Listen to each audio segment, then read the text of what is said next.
In 2004, quite a furor developed around the California State Board of Education's questionable approval of material on Hinduism for its 6th grade social studies textbook. The controversy still continues in the form of an active lawsuit. Our own response to the matter was to research, design, and write a model 16-page lesson on Hindu history, beliefs and practices for 6th graders, written from the Hindu point of view. It is historically sound, having been reviewed by prominent Hindu historians and acceptable in content and tone to the various denominations of the global Hindu community. It, of course, is a popular educational booklet with a distribution to date of some 35,000 copies.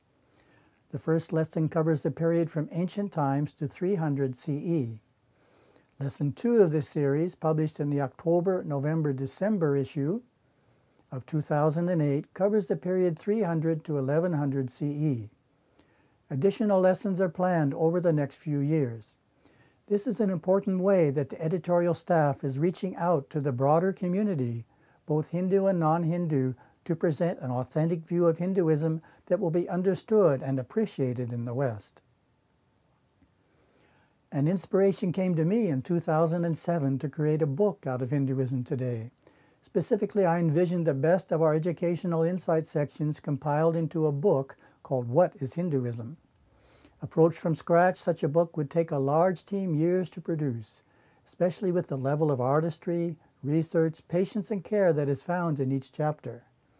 The serendipitous beauty of the project was that the necessary thousands of hours of loving attention had already gone into researching and designing its chapters over the last 10 years by our talented team of writers, editors, and photographers.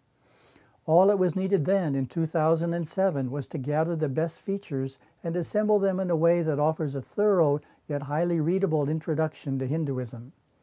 Voila! In all, 46 educational insights comprise the book and create a user-friendly way to read them versus a pile of 46 magazines. The book, What is Hinduism?, has been introduced to Hindus through dozens of my lectures, highlighting the book's rich graphics and clear presentations. Thousands have attended these seminars over these last 2 years.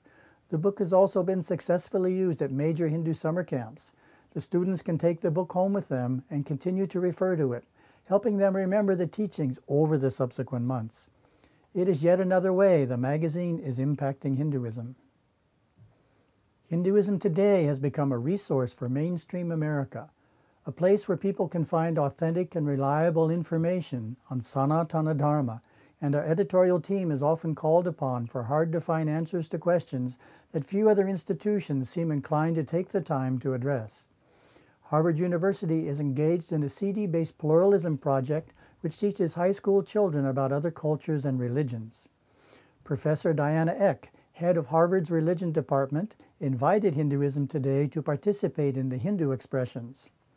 In 1997, the former editor of Christianity Today, Terry Muck, invited us to collaborate on a chapter of his new Doubleday book, A Guide to Religions in America. Hinduism Today often gets calls from religion editors in America and was lauded as a solid source of Indian spirituality in a book published by John Dart of the Los Angeles Times called Deities and Deadlines. Time magazine called years back to verify a story on Deepak Chopra's phenomenal success. Indeed, Hinduism Today has gained a reputation for credibility, access to authentic information, and a commitment to objective, unexaggerated reporting.